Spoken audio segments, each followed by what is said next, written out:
بسم الله الرحمن الرحيم.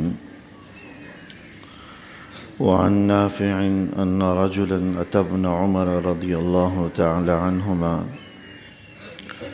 فقال إن فلانا يقرئ عليك السلام، فقال إنه بلغني أنه قد أحدث، فإن كان قد أحدث فلا تقرئه مني السلام، فإني سمعت رسول الله صلى الله عليه وسلم يقول يكون في أمتي أو في هذه الأمة خسف ومسخ أو قصف في أهل القدر۔ حضرت عبداللہ ابن عمر رضی اللہ تعالی عنہما، جو حضرت عمر رضی اللہ تعالی عنہ کے صاحبزادے ہیں، جلیل القدر صحابی بھی ہیں، بے شمار احادیث مبارکہ ان سے منقول ہیں۔ انہی سے ہی یہ حدیث بھی ہے کہ ایک مرتبہ حضرت نافع نے ان سے عرض کیا کہ ان فلانا یقرئ علیک السلام، کہ فلاں آدمی کسی کا نام لیا کہ وہ آپ کو سلام کہہ رہا تھا، یعنی کسی کا سلام حضرت نافع نے حضرت عبداللہ ابن عمر رضی اللہ تعالی عنہما کے پاس پہنچایا۔ تو اس پر حضرت عبداللہ ابن عمر رضی اللہ تعالی عنہما نے جواب دینے کے بجائے فرمایا انہو بلغنی انہو قد احدث، کہ مجھے یہ خبر پہنچی ہے کہ اس آدمی نے جس کا تم سلام پہنچا رہے ہو، اس نے کوئی تقدیر کے حوالے سے کوئی ایسی بات کہہ دی ہے جو خلاف شریعت ہے یا دین کے خلاف ہے۔ فَإِنْ كَانَ قَدْ أَحْدَثَ فَلَا تُقْرِهُ مِنِّي السَّلَامُ، پس اگر واقعتاً اس نے کوئی ایسی بات کہی ہے، تقدیر کے حوالے سے کوئی ایسی رائے اس نے قائم کی ہے جو شریعت کے خلاف ہے، دین کے خلاف ہے، فَلَا تُقْرِهُ مِنِّي السَّلَامُ، تو میرا سلام اس کو نہیں پہنچانا، میری طرف سے اس کے لیے سلام کا جواب نہیں ہے، کیونکہ میں نے حضور علیہ الصلوۃ والسلام کو یہ فرماتے ہوئے سنا کہ یکون فی امتی او فی ہذہ الامہ، کہ میری امت میں، یا یہ فرمایا کہ اس امت کے اندر خسف و مسخ، زمین میں دھسنے کا بھی واقعہ ہوگا، و مسخ، اور چہروں کے شکلوں کے بگڑنے کا بھی واقعہ ہوگا، شکلوں کے مسخ ہو جانے کا واقعہ بھی ہوگا، او قصف فی اہل القدر، یا سنگسار اور پتھروں کی بارش ہو جانے کا بھی واقعہ ہوگا، اور یہ اہل قدر یعنی ان لوگوں سے متعلق ہوگا جو تقدیر کا انکار کرتے ہیں۔ تو حضرت عبداللہ ابن عمر رضی اللہ تعالیٰ عنہما کے پاس ایک شخص کا سلام پہنچا تو آپ نے یہ بات ارشاد فرمائی کہ اس میں دین کے اندر کوئی نئی بات پیدا کر دی۔ احداث کا معنی آتا ہے کوئی نئی بات پیدا کر دینا، ایسی بات جو اسلامی تعلیمات اور اصولوں کے خلاف اور منافی ہوں۔ دوسرے لفظوں میں کوئی بدعت کا ایجاد کر دینا، کوئی بدعت پیدا کر دینا۔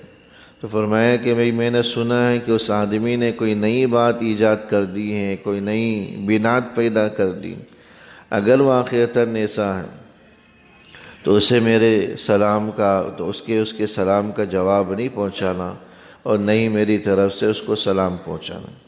اس سے ایک بات تو یہ بھی معلوم ہوئی کہ جب تک بالکل تحقیق کے ساتھ کوئی بات معلوم نہ ہو تو حتمی طور پر اس کا الزام لگانے سے گریز کرنا چاہیے۔ یقینی طور پر معلوم ہو کہ براہ راست خود سنی ہو، اور یا انتہائی قابل اعتماد اور ثقہ لوگوں سے سنا ہو، تب اس پر یقین کیا جا سکتا ہے۔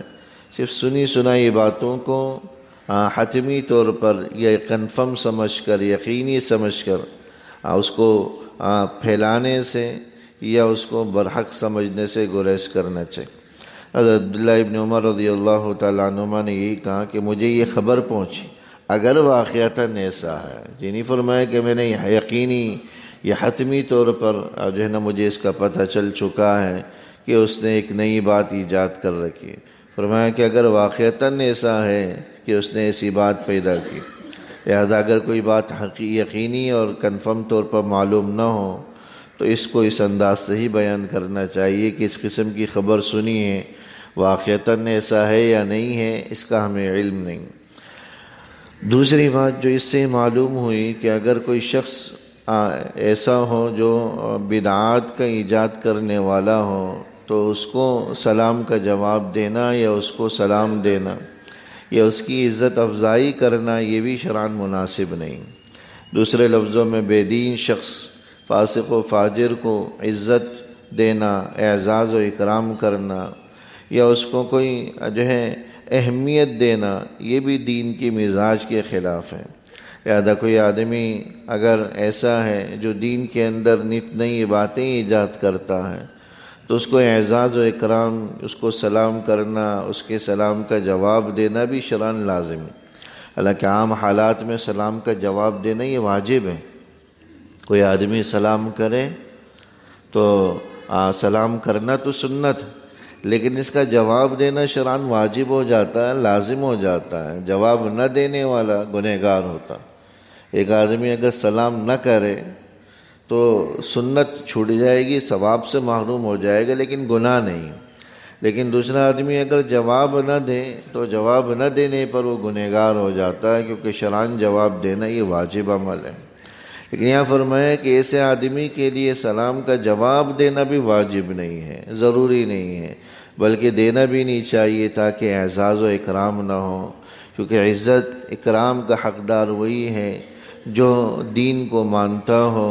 اس لیے غیر مسلموں کو سلام کرنا منع ہے، کیونکہ یہ سلام کوئی رسمی جملہ نہیں ہے۔ یہ بات پہلے بھی آ چکی، جس طرح دیگر زبانوں کے اندر ہوتا ہے، انگلش کے اندر ہے گڈ مارننگ، یا جو ہے کوئی اور لفظ بولا جاتا ہے، یا کسی اور زبان کے اندر ہے۔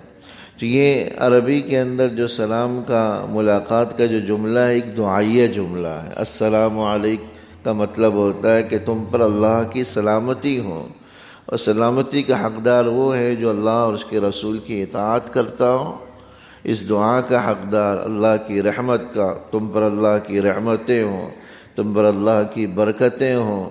السلام علیکم ورحمۃ اللہ وبرکاتہ کا مطلب تو ایک رسمی جملہ نہیں، دعائیہ جملہ ہے۔ کس وقت یہ دعا قبول ہو جائے اور سامنے والا اللہ کی رحمتوں، برکتوں اور اللہ جل شانوں کی سلامتی کا وہ حقدار ہو جائے تو دنیا اور آخرت دونوں اس کے سنور جائیں۔ تو رسمی جملہ نہیں، تو ایک دعائیہ جملہ ہے۔ ہماری دعاؤں کا حقدار صرف وہ ہیں جو اللہ اس کے رسول کی اطاعت کریں۔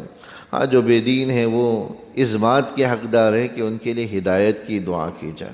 لہذا اگر کوئی غیر مسلم کو مجبوراً کرنا بھی پڑ جائے اس کے مالک ہونے کی وجہ سے، تو السلام علی من اتبع الہدی کے الفاظ کہے جائیں کہ سلامتی ہو ان لوگوں پر جو ہدایت کی اتباع کریں، ہدایت کی پیروی کریں۔ پھر آگے فرمایا کہ میں نے حضور سے سنا کہ میری امت میں قدریہ جو تقدیر کا انکار کرنے والے ہیں ان کو دنیا میں یہ سزا دی جائے گی کہ ان کو زمین میں دھسا دیا جائے گا، ان کی شکلوں کو مسخ کر دیا جائے گا، چہروں کو بگاڑ دیا جائے گا۔ چہروں کو مسخ کرنے کا ایک مطلب تو یہ ہے کہ شکلیں تبدیل ہو جائیں، انسان سے کوئی اور شکل بن جائے۔ اس قسم کے واقعات پچھلی قوموں کے اندر بھی واقع ہوں۔ دوسرا مطلب اس کا علماء نے یہ بھی لیا ہے کہ چہروں سے نورانیت ہٹا دی جاتی، چہروں کی رنگت سیاہ پڑ جاتی ہے۔ جو نور ایک ایمان والے کے چہرے پر ہوتا ہے اس سے وہ محروم کر دیے جاتے ہیں، بے نوری اور اس کے چہروں سے عیاں ہوتی ہیں۔ او قصف، یا پتھروں کی بارش ان پر ہوگی، پتھر برسائے جائیں گے، اللہ کا عذاب ان پر مسلط ہوگا۔ یہ پتھروں کی بارش پچھلی قوم لوط پر اللہ جل شانہ کی طرف سے پتھروں کی بارش کا عذاب آیا تھا۔ ان کا عمل بھی انتہائی سنگین اور انتہائی خطرناک تھا۔ تو یہ قدریہ تقدیر کا انکار کرنے کا عمل بھی فرمایا کہ ایسا ہی ہے جیسا کہ ان کا عمل، یا ان سے بھی بدتر، کہ اس پر کبھی چہروں کے بگڑنے کا عذاب ہوگا، کبھی زمین پہ دھسا دیے جانے کا عذاب ہوگا، تو کبھی پتھروں کی بارش کر کے ان کو دنیا میں ہی عذاب دیا جائے گا۔ اور یہ سب ہوگا اہل القدر کے ساتھ، ان لوگوں کے ساتھ جو تقدیر کا انکار کرتے ہیں، تقدیر کو نہیں مانتے۔ دعا فرما اللہ جل شانہ ربنا تقبل منا إنك أنت السميع العليم وتب علينا إنك. وصلى الله تعالى على خير خلقه محمد وآله وصحبه أجمعين آمين برحمتك.